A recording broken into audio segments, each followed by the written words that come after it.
नमस्कार, आप देख रहे हैं देसी क्रॉनिकल न्यूज नेटवर्क। मैं ऋषि मिश्रा। आज हम जनपद उन्नाव की एक जानी मानी शख्सियत, एक जाने माने इंसान जिनकी पहचान उनके नाम से ही नहीं उनके कर्मों से होती है, आज हम उनसे बात करेंगे। बहुत लंबी बात करेंगे, बहुत पीछे से वर्तमान तक आएंगे। हमारे साथ है हनुमंत जीव आश्रय सेवा संस्थान के संस्थापक बड़े भाई अखिलेश अवस्थी जी। आपका स्वागत है हमारे न्यूज नेटवर्क पर। धन्यवाद। अखिलेश अवस्थी जी हमारे सीनियर भी हैं, एक लंबा अनुभव हिंदी पत्रकारिता जगत का रहा है। आज एक बड़ा ही मेरे लिए सुखद अनुभव है कि आज हम अपने सीनियर रिपोर्टर, अपने जनपद के प्रख्यात पत्रकार का साक्षात्कार भी कर रहे हैं। अगर इसमें कहीं भाषा शैली में त्रुटि हो तो अनुभव होने के नाते क्षमा भी करिएगा। बहुत सही, बहुत अच्छी बात। दादा, आप पत्रकारिता का एक लंबा अनुभव रहा आपका, उसके बाद एकदम से जीव आश्रय की तरफ। पत्रकारिता और जीव आश्रय दोनों एक ही तरह के कार्य हैं, लेकिन पत्रकारिता जिस उद्देश्य से लोग करते हैं, बहुत कम लोग हैं इस तरह के, तो उनका उद्देश्य वहां जब नहीं पूरा होता है उस बाजारवाद में, तो वो अपने मन के तहत जो उनके उद्देश्य हैं उनकी राह ढूंढते हैं। और हमें राह ढूंढते ढूंढते ये रास्ता मिला जहां पर हमें समय है। आपने लगभग कितने दशक पत्रकारिता की होगी दादा? हमने 98 से शुरुआत की थी और 22 में 24 वर्ष पत्रकारिता के पथ पर चले हैं। पत्रकारिता तो नहीं की है।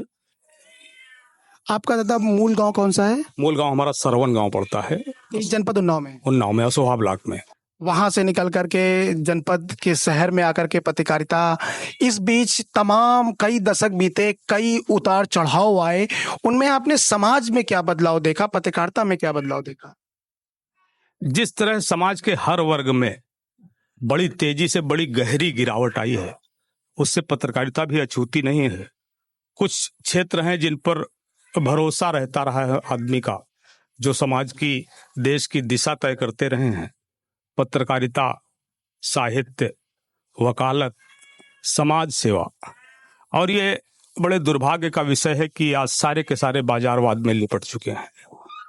एक यात्रा आपने पद यात्रा की थी गायों को लेकर के, उसका कौन सा सन था, क्या अनुभव रहा दादा उसका? हम 2016 में 22 फरवरी 2016 को हम उन्नाव से बनारस तक की पदयात्रा पर निकले थे। उद्देश्य था कि ये जो जीव सेवा का हमारा विचार है, इसमें हम स्वयं में कितने दृढ़ उतरेंगे, कितने दृढ़ होंगे, खुद को तौलने की वह यात्रा थी।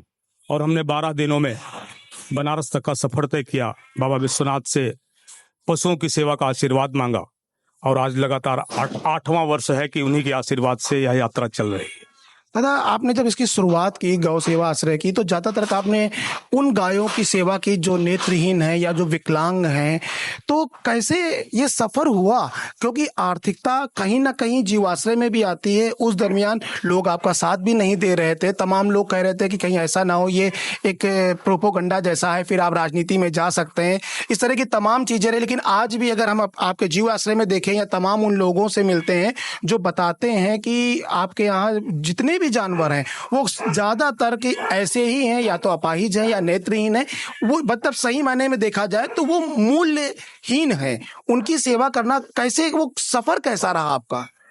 दरअसल सनातन संस्कृति प्रत्येक जीव में, प्रत्येक कण कण में परमात्मा का वास देखती है।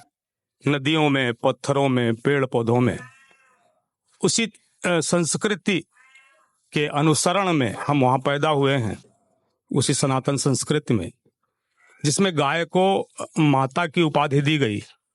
और गाय आज किस दशा में है या जन जन जानता है। तो गाय से हमारे रिश्ते जो हैं उन्हें किस तरह निर्वाहा जाए, उस पर चलते हुए जो बहुत दैन्य दशा में हैं, दुर्घटनाग्रस्त हैं, कुपोषणग्रस्त हैं, बीमार हैं, उन्हीं की संख्या इतनी है कि हम सबकी सेवा नहीं कर पाते हैं। तो जो दृष्टिहीन है, जो बीमार है, उन्हीं को लाते हैं और उन्हीं का उपचार करते हैं, उन्हीं की देखरेख करते हैं। एक इस सफर में हमारी भाभी जी, आपकी इस पत्नी जी ने कैसे सहयोग किया? क्या उन्होंने कभी ये नहीं कहा कि ये क्या करने जा रहे हो आप? क्योंकि हमने स्वयं देखा है आपको, चाहे वो गाय नहीं, हमने अपनी आंखों से देखा है कुत्तों को, बिल्ली को, सुअरों को, आपको उनके पैर टूट गए हैं तो उनको बांधते हुए, उनकी देखरेख करते हुए, यहाँ तक कि हमने एक वो भी इंसान देखा जिसका पूरा सर सड़ चुका था, उसको अपने हाथों से आपने बिना दस्ताने वगैरह पहने उनकी सेवा भाव करना। क्या उस दरमियान परिवार के लोगों ने नहीं कहा क्या अपना जीवन संकट में डाल करके ये क्यों कर रहे हो, क्या है ये? नहीं, परिवार ही हमारा आधार है। हमारी पत्नी और हमारे बच्चे, हमारे अग्रज, सारे लोग हमें संबल देते हैं, उत्साहित करते हैं, इसीलिए हम यह कार्य कर पाते हैं। आपने अभी पूर्व काल में गौ सेवा के लिए अपनी जान जोखिम में डाल दी, अपने आप को आग के हवाले कर दिया। उसके बाद क्या आपको लगा कि समाज में या शासन सत्ता में कहीं गायों को लेकर के, जीवों को लेकर के बदलाव आया हो? नहीं, उस आग ने समाज में भले कोई बदलाव नहीं किया, लेकिन उस आग ने हमारे अंदर बहुत आमूल चूल परिवर्तन किए हैं। सबसे बड़ा परिवर्तन तो ये है कि उसने हमारे अहंकार को झुलसाया है आग ने। और यह आग लोगों के लिए, परिवार के लिए दुखदाई हो सकती है, हमारे लिए वह आग वरदान सिद्ध हुई है। शासन प्रशासन ने या यहाँ तमाम सत्ताधारियों ने जीव आश्रय को लेकर के आते हैं, कार्यक्रमों में जाते हैं, सहयोग भी करते हैं, लेकिन उस तरह का वो सहयोग जो उनके हाथ में है करना चाहिए, शायद क्या उन्होंने किया? यह सौभाग्य का विषय है व्यक्ति के। कौन इसमें सहयोग करता है? जिसका परमात्मा जिस पर कृपाल होता है, जिसका सौभाग्य होता है, उसी के हाथ से दान निकलता है। और जिसका दुर्भाग्य होता है, दरअसल कहा जाता है कि कमाना हर व्यक्ति जानता है, खर्च करना हर व्यक्ति नहीं जानता। खर्च करने का सलीका जिसे महादेव ने सिखा दिया, वही ऐसे कार्यों में आगे आता है। आपको लगता है कि क्या जैसे आप चला रहे हैं जीव आश्रय, इस तरह से क्या देश प्रदेश या तमाम समाज में बदलाव हो सकता है? हाँ, बहुत जगह इस तरह के आश्रय हैं।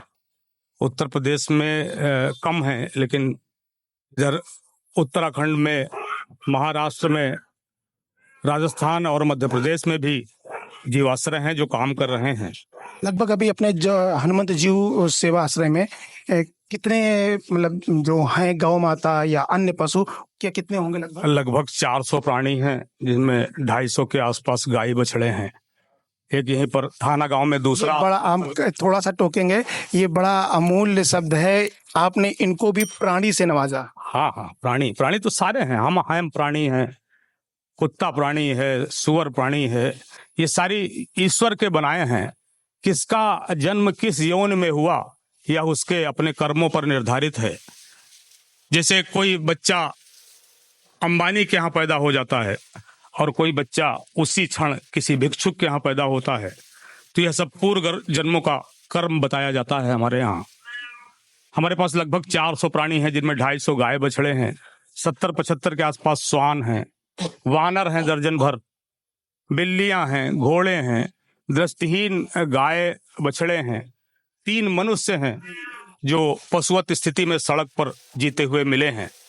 इस तरह हम जो पशुवत स्थिति में अपनी सहायता स्वयं नहीं कर सकता, उसे लेकर आते हैं, उसका उपचार करते हैं, उसकी देखभाल करते हैं। हनुमंत जीव आश्रय नाम कैसे पड़ा इसका? हनुमान जी हमारे इष्ट हैं, हमारे परिवार के इष्ट हैं, इसलिए हमने उन्हीं के नाम से हनुमंत जीव आश्रय रखा। हनुमान जी का कोई एक अच्छी सी चौपाई, अच्छा सा श्लोक आप एक बोल दीजिए। बहुत से हैं। मनोजवम मारुतुल्य वेगम जितेंद्रियम बुद्धिमताम वरिष्ठम वातात्मजम वानर यूथ मुख्यम श्री रामदूतम शरणम प्रपद्ये। और अनुभव में अगर बात करें थोड़ा सा अगर आ जाए, तो आज लोकतंत्र का महापर्व चल रहा है। आपने तमाम पत्रकारिता जगत में युवा पीढ़ी, आपने युवा जो अपना वर्ग जिया, तमाम चीजें देखी, तो इस लोकतंत्र के महापर्व में आपको लगता है क्या कभी भी हमारा राष्ट्रीय, हमारा जनपद वो स्थापित कर पाएगा जो पूर्व काल में हमारे जनपद का नाम हुआ करता था? चंद्रशेखर आजाद जी से, निराला जी से, तमाम उन महापुरुषों से नाम हुआ करता था। क्या आपको लगता है कि उनके नाम जीवंत रहेंगे भविष्य में? हाँ, धरती बहुत बड़ी है, यहाँ जन्म लेते रहे हैं लोग, आगे जन्म लेते रहेंगे।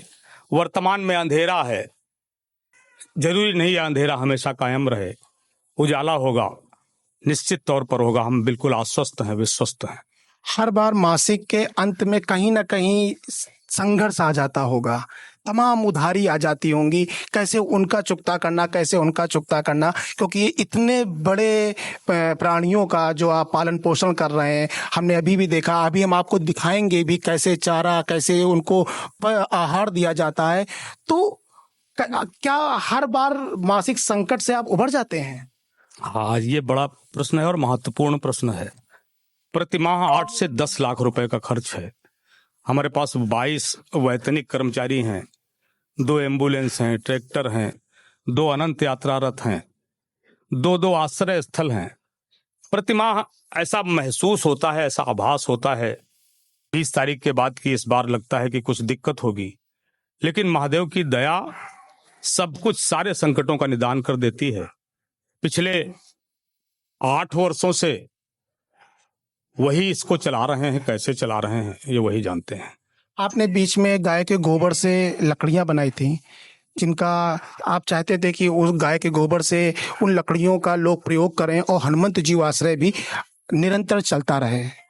वो लकड़ियां न तो पर्याप्त हम बना पाए, न जिस तरह से बेचा जाना चाहिए उन्हें हम बेच पाए। दरअसल गाय के महत्व को पुनर्स्थापित करने के लिए आपको अलग से काम करना ही होगा। जैसे घाट पर लकड़ियों के बड़े बड़े टाल लगे हैं, उसी तरह गाय के गोबर का भी टाल लगना चाहिए। हमारा प्रयास तो ये था कि हम जो हमारे अनंत रथ जाते हैं उनमें जो 100 जाते हैं उनके साथ हम 1 मन 2 मन कंडे भेज दें और उसका पैसा ले लें, लेकिन इसे दूसरे नजरिए से देखा जाने लगा तो फिर उसमें हमें पीछे पैर खींचने पड़े। जबकि वहां पर टाल लगाकर और जागरूक करने के उद्देश्य से जिस व्यक्ति ने गाय को सीधे न लाभ पहुंचाया हो, और हमारे धर्म में कहा जाता है कि गाय वैतरणी पार कराती है, तो गौदान न किया सही, कम से कम उसके गोबर के कंडों से हमारी चिता जल सके, ऐसे अगर संदेश लोगों को दिए जाए तो निसंदेह गोबर बिकेगा। प्रशासन भी उसमें सहयोग करे, एक टाल कंडों का लगाया जाए। हम फिलहाल इसमें असफल रहे हैं, आगे फिर देखेंगे। आपको लगता है कि क्या आपको लगता है कि युवा वर्ग जो आज युवा, जैसे आपने एक समय अपना जिया युवा वर्ग का, क्या आपको लगता है कि अगर सही समय पर युवा वर्ग अपने आप को समझ ले, समाज के दायित्वों को समझ ले, तो क्या हर बार अखिलेश अवस्थी जी की तरह अपने आप को आग में नहीं झुलसाना पड़ेगा? हाँ, लेकिन ये सब प्रारब्ध होता है। हर व्यक्ति चाहता है कि वो सही करे, गलत करने वाला भी लगता है कि उसके वो सही कर रहा है। एक समय के बाद, ईश्वर की कृपा के बाद ही सही सही कर पाता है और बुरा बुरा है ये समझ में आता है। आप हमारे चैनल के माध्यम से युवा वर्ग या समाज के तमाम लोगों को क्या संदेश देना चाहेंगे? समाज को संदेश देने के लिए हमारे यहाँ बहुत से ग्रंथ हैं, बहुत से महापुरुष रहे हैं, लेकिन संदेश लागू या आगे बढ़ते वही लोग हैं जो ग्रहण करते हैं। हमारे संदेश को कोई ग्रहण करेगा ये महत्वपूर्ण है, अप्रत्याशित है थोड़ा सा, लेकिन प्रत्येक व्यक्ति सिर्फ मनुष्य बना रहे, वो स्वयं से सवाल करता रहे कि हम जो कार्य कर रहे हैं वो मनुष्यता वाले हैं, बस इतना ही काफी है, फिर कुछ गलत नहीं होगा मनुष्य से। आप देख रहे थे हमारे साथ अखिलेश अवस्थी जी को, उन्होंने अपने तमाम अनुभव बताए, कम समय में बहुत ज़्यादा बात करने का प्रयास किया। अब हम आपको उनके हनुमंत जीव आश्रय की भी दृश्य दिखाएंगे और आप भी हनुमंत जीव आश्रय के साथ जुड़ें। तमाम जगहों पर हनुमंत जीव आश्रय आपको मिल जाएंगे, आप वहां पर उनके साथ जुड़ें और अगर यदि हो सके तो आप हनुमंत जीव आश्रय का सहयोग भी करें।